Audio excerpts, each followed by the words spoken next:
하나님의 말씀은 창세기 6장 1절부터 8절까지 함께 보도록 하겠습니다. 창세기 6장 1절부터 8절 말씀 우리 한 절씩 교독하도록 하겠습니다.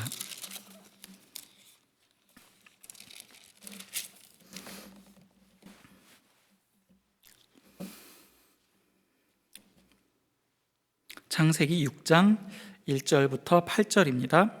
사람이 땅 위에 번성하기 시작할 때에 그들에게서 딸들이 나니 하나님의 아들들이 사람의 딸들의 아름다움을 보고 자기들이 좋아하는 모든 여자를 아내로 삼는지라.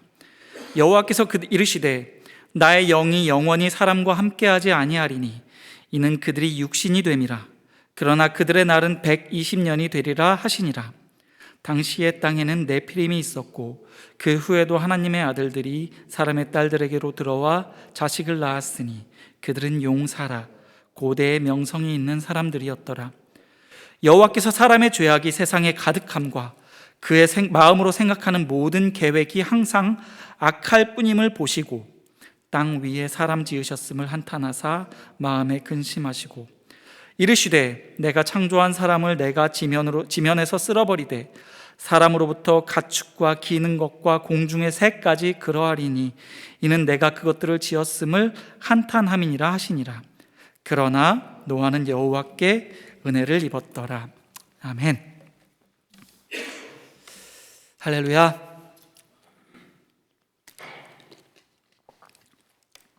우리 첼트넘 교회 모든 성도님들 정말 힘든 시간 보내고 계신 것 잘 압니다. 근데 그 속에서도 정말 은혜를 사모하시면서 이렇게 예배의 자리를 잘 지켜주시는 여러분들 정말 감사합니다. 하나님의 크신 은혜가 우리와 함께 할 줄 확신합니다. 이렇게 열심히 아무것도 안 하는 게 정말 열심히 사는 것보다 훨씬 힘들다는 것을 우리가 이 코로나 사태를 통해서 배우게 되었습니다. 우리가 너무나도 열심히 살았나 봐요. 하나님께서 우리에게 쉼을 주십니다. 참 많은 것들을 깨달아요. 저희 집에는 3살 된 아들이 한 명 있어요. 근데 이 아들이 굉장히 빵을 좋아합니다. 빵을 굉장히 좋아하는데 특이하게도 빵을 먹을 때는 항상 어딘가 구석에 처박혀서 먹어야 돼요. 절대로 테이블에 앉아서 먹지 않는데 이렇게 구석진 데에 가서 몰래 앉아서 먹다 보니까 빵 부스러기들이 이렇게 그곳에 떨어지잖아요. 이렇게 빵 부스러기들이 떨어진 걸 보고 어느 날 개미들이 몰려오기 시작하더라고요.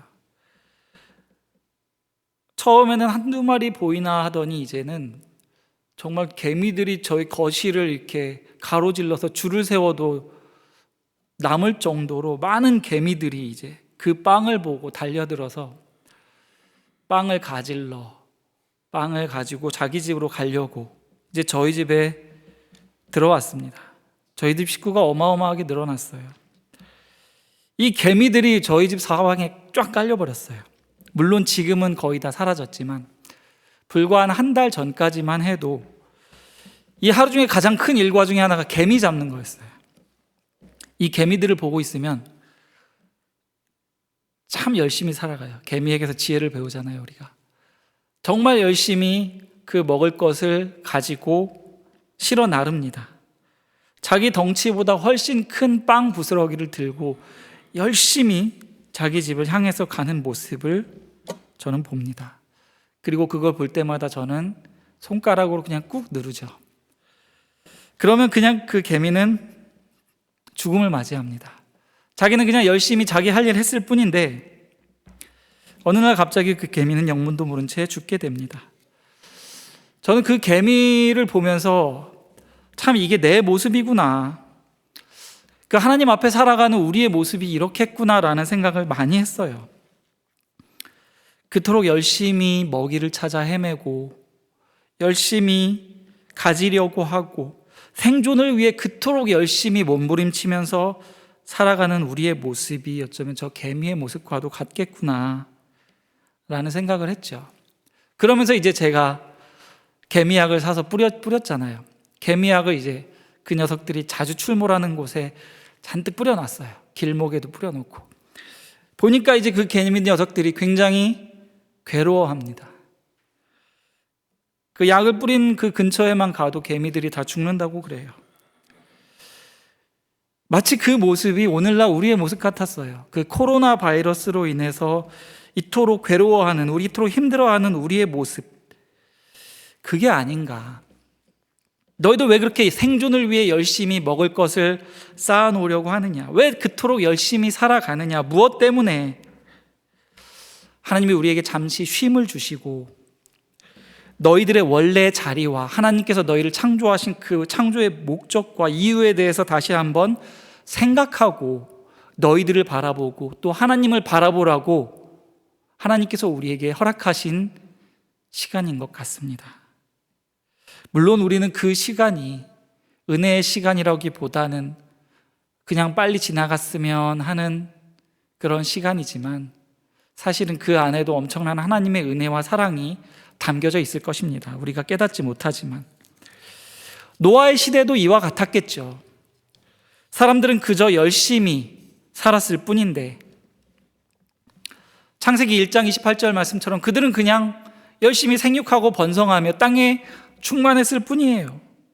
그런데 하나님은 그게 잘못되었다며 이 땅의 인간 지으심을 한탄하셨고 결국 물로 모든 인간들을 다 쓸어버리기로 다짐하십니다.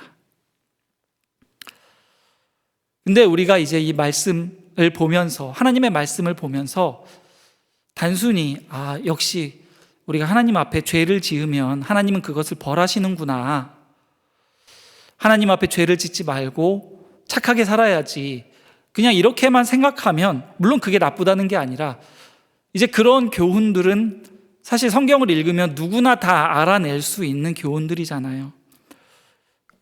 이제 그것을 뛰어넘어서 그 안에 담겨져 있는 예수 그리스도와 하나님의 나라, 하나님의 구원의 이야기를 우리는 바라볼 수 있어야 하는 거잖아요. 그것이 바로 성도잖아요. 당연히 이 말씀이 어떻게 예수 그리스도와 또 하나님의 나라, 하나님의 구원의 이야기와 연결되는지를, 하나님의 구원이 어떻게 그 안에 감추어져 있는지를 우리는 배워야 하는 것입니다. 홍수 이후에도 사람들은 여전히 악했습니다. 오히려 더 악했습니다. 홍수 이후에 사람들의 그 패역함의 끝은 바로 바벨탑 사건을 통해서 드러나죠. 하나님의 자리에까지 올라가려고 하는 여전히 죄악된 인간들의 모습을 볼 수 있습니다. 그렇다면 당연히 이 노아의 홍수 사건이 우리에게 던져주는 메시지가 너희들 죄 지으면 하나님이 심판하실 거야 에서 머물면 안 된다는 것입니다. 전지전능하신 하나님께서 그 홍수의 심판 이후에도 노아와 노아의 가족들이 이제 그 심판을 계기로 이제는 착하게 살겠지, 하나님 말씀을 잘 들으며 살겠지라고 하나님께서 생각하시고 이 땅을 물로 심판하신 게 아닐 것이라는 말씀입니다. 이 이야기들을 통해서, 이 사건을 통해서 우리에게 주시는 구원의 메시지가 있고 하나님께서 조금씩 드러내시는 구원의 이야기와 예수 그리스도 그리고 십자가가 그 안에 들어가 있다는 것입니다. 우리는 그것을 바라볼 수 있어야 하는 것입니다. 제가 앞으로 계속 이 자리에 설 때마다 이 노아의 이야기를 가지고 어떻게 그것이 하나님의 구원의 이야기인지 예수님의 이야기인지를, 그리고 그것이 성경 전체를 통해서 어떻게 조금씩 드러나는지를 노아의 이야기와 모세의 이야기와 또 예수님의 이야기들을 통해서 조금씩 살펴보려고 합니다. 그래서 오늘 말씀을 먼저 살펴보면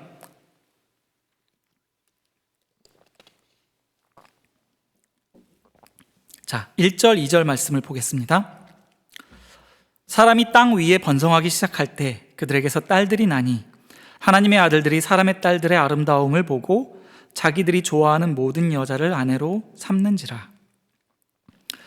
아까 서두에 말씀드렸듯이 하나님께서 창세기 1장 28절을 통해서 생육하고 번성하고 땅에 충만하라고 명령하셨습니다. 그리고 아담과 하와는 그 혼인 관계 안에서 많은 자녀들을 낳아요. 수많은 자녀들을 낳고 또 그 자녀의 자녀들이 또 많은 자녀들을 낳게 됩니다.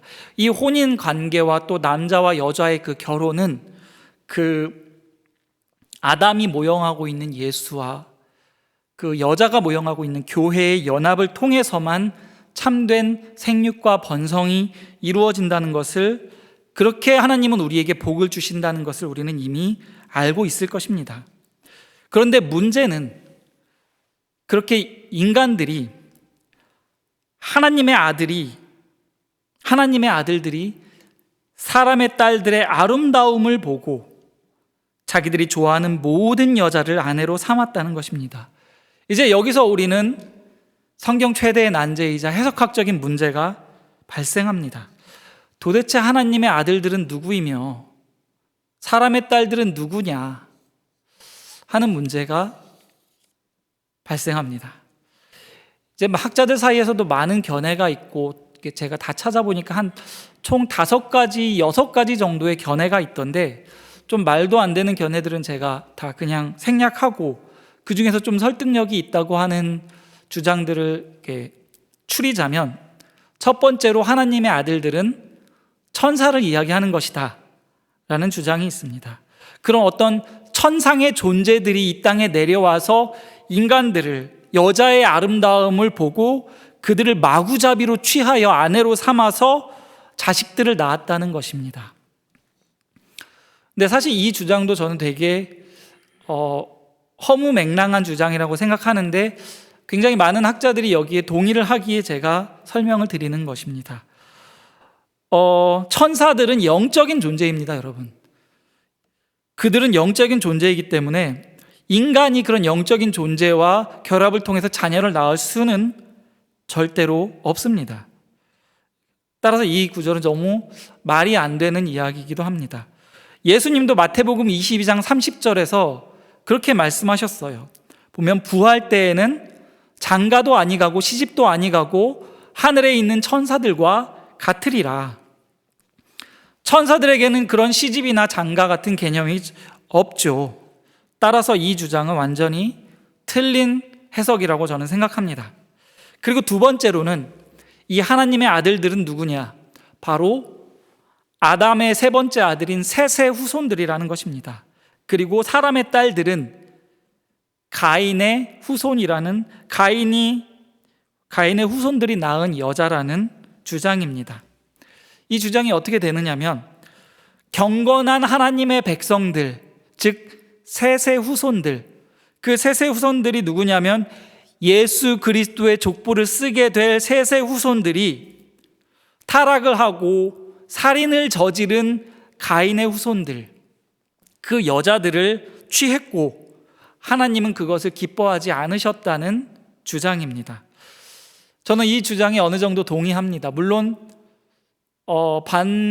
반박을 하고 싶은 그런 의문점들도 있지만, 아주 많은 대부분의 오늘날 기독교의 그런 학자들이 주장하는 바이기에 어느 정도 동의를 합니다. 그리고 세 번째는 이제 약간 상징적인 표현으로서, 하나님의 아들이 누구냐? 이 땅에서 하나님의 도움 없이 스스로 왕이 되고자 하는 모든 인간들을 상징해서 이 세상의 왕이 되려고 하는 그 모든 자들을 하나님의 아들들이라고 표현했다는 것입니다. 근데 너무 조금 상징적이기도 하고, 아직 그런 왕의 개념 이런 것들이 자리 잡지 않은 시기이기도 하고, 또 하나님의 아들들에 대해 너무 이렇게 부정적인 표현으로 사용했을까라는 의구심도 들지만, 그 내용 자체에는 굉장히 동의합니다. 세상에 많은 사람들이 하나님 없이 스스로 왕이 되어서 살아가려고 하는 그 모습들을 가리켜 하나님의 아들들, 세상의 왕들을 가리켜 하나님의 아들들이라고 한다는 그 주장에 대해서, 그 내용에 대해서는 어느 정도 동의합니다. 굳이 어떤 주장이 맞다라고 택하지 않아도 사실 초점은 그게 누구냐가 아니라 그들이 무엇을 했느냐, 왜 하나님께서는 그들을 물로 쓸어버리시기로 결정하셨느냐에 초점이 있기 때문에, 그냥 인간들이 그런 죄악 가운데 있기 때문에 하나님이 심판하셨구나. 그냥 이렇게만 이해해도 될 것 같습니다. 그래서 2절에 보면 하나님의 아들들이 사람의 딸들의 아름다움을 보고 모든 여자를 아내로 취했다는 것과 4절에 보면 당시 네피림이 있었고 그 외에도 하나님의 아들들이 사람의 딸들에게로 들어가 자식을 낳았으니 그들은 용사라 고대에 명성이 있는 사람들이었더라. 이게 하나님이 물로 그들을 쓸어버리기로 결정하신 이유인 것입니다. 그 사람들이 여자의 아름다움을 보고 마구잡이로 아내를 취해서 자식을 낳았으며 그들을 통해 나온 자식들은 용사가 되는 자들, 스스로 본인들의 이름을 높이려고 하는 자들, 명성이 있는 자들이었더라. 이것이 바로 하나님께서 이 세상을 물로 쓸어버리기로 결정하신 이유인 것입니다. 우리가 가지고 있는 가치관이 어떻습니까, 여러분? 아름다움을 보고 그 아름다운 모든 여자를 아내로 취한 것, 그것이 바로 저 세상의 가치관이잖아요. 내 눈에 보기에 좋아 보이는 것, 보기 좋은 것을 다 내 걸로 취해버리는 것, 그렇게 취해서 낳은 아들들이 어떻습니까? 스스로 용사가 되려고 하는 것, 내 명성을 드높이려 하는 것, 그것들이 온 세상에 가득할 때 하나님은 인간을 지으신 것을 한탄하시며 물로 쓸어버리기로 작정하신 것입니다.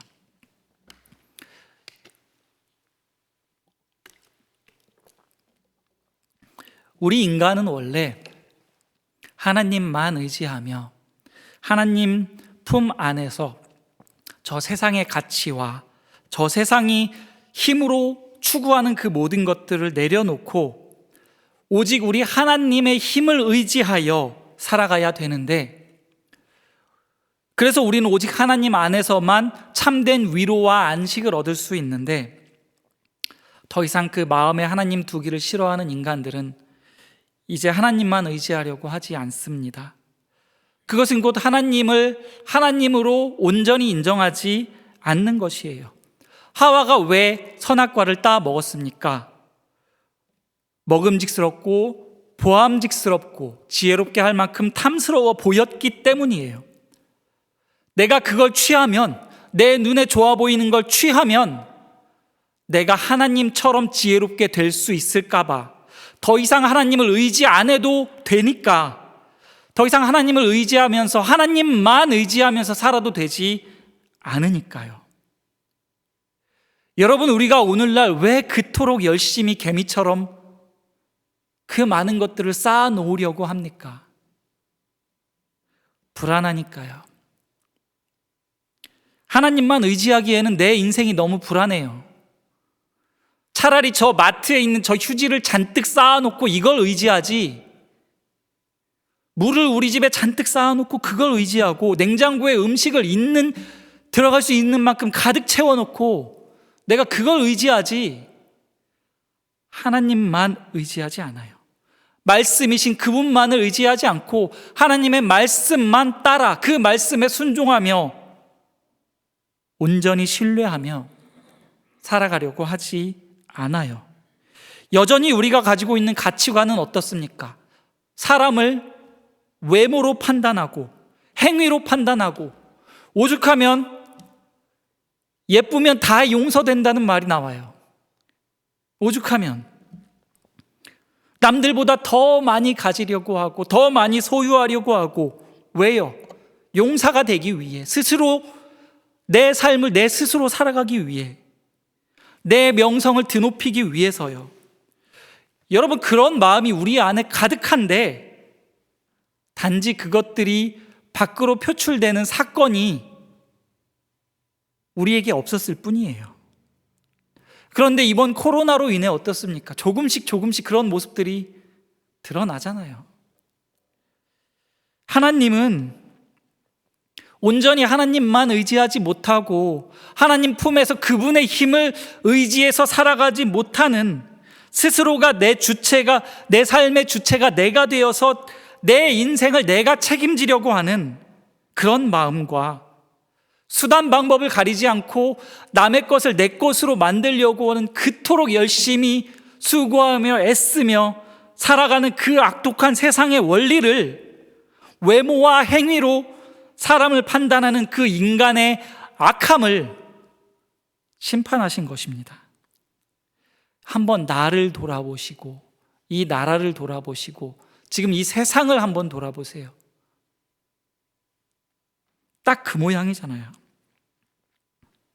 우리 하나님의 나라는 오직 하나님 한 분만이 힘이 되고 그 하나님과 함께 있는 것 그것만으로 기쁨이 되고 하나님과 함께 있어서 그분을 영원토록 찬양하며 그 영광을 노래하는 곳인데, 그래서 내 힘과 내 지혜와 내 의지 다 내려놓고 그 완전하신 하나님의 통치 안으로 완전하게 들어가는 것이 하나님의 나라인데,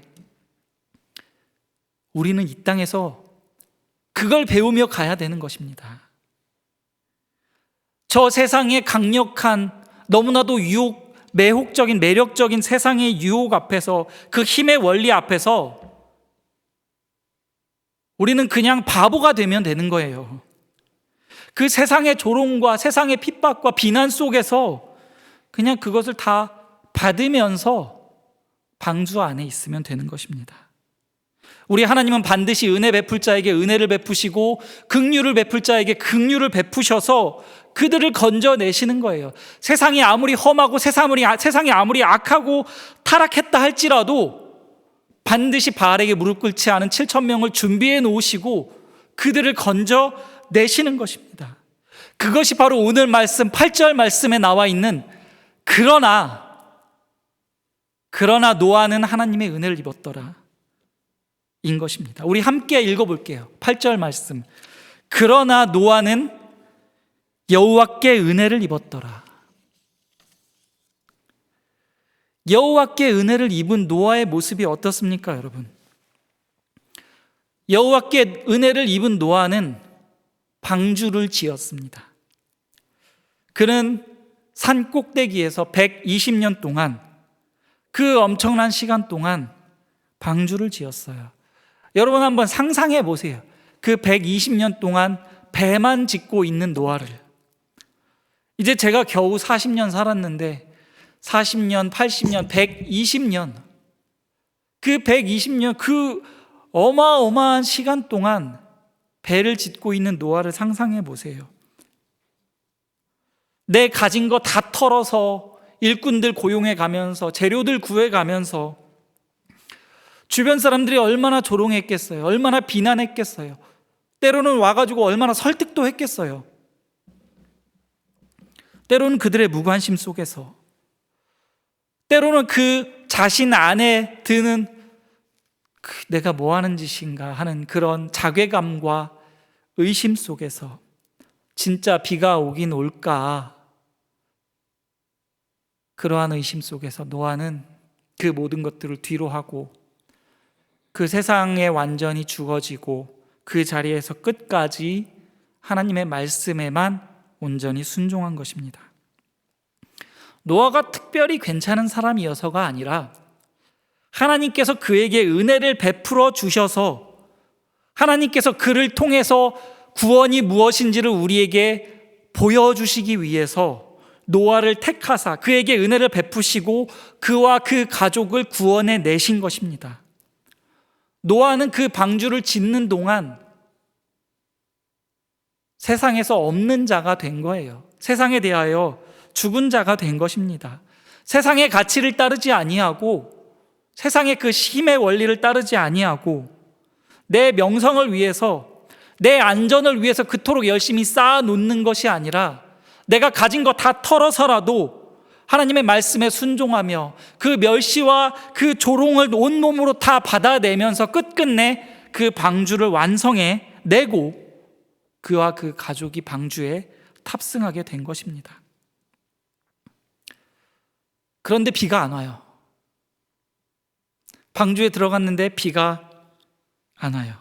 방주의 문은 이미 닫혔는데 7일 동안이나 비가 안 와요. 창세기 7장 10절에 보면 7일 후에 홍수가 땅에 덮였다고 합니다. 마지막까지도 얼마나 불안했을까요? 여기서 뛰어나가야 되는 거 아닌가? 도대체 뭐 하고 있는 짓인가? 하지만 그는 끝까지 믿음으로 그 자리를 지켜냈고 말씀에 순종했고 홍수로 인해 코로 호흡하는 모든 생명체가 죽을 때에 건짐을 받은 유일한 가족이 된 것입니다.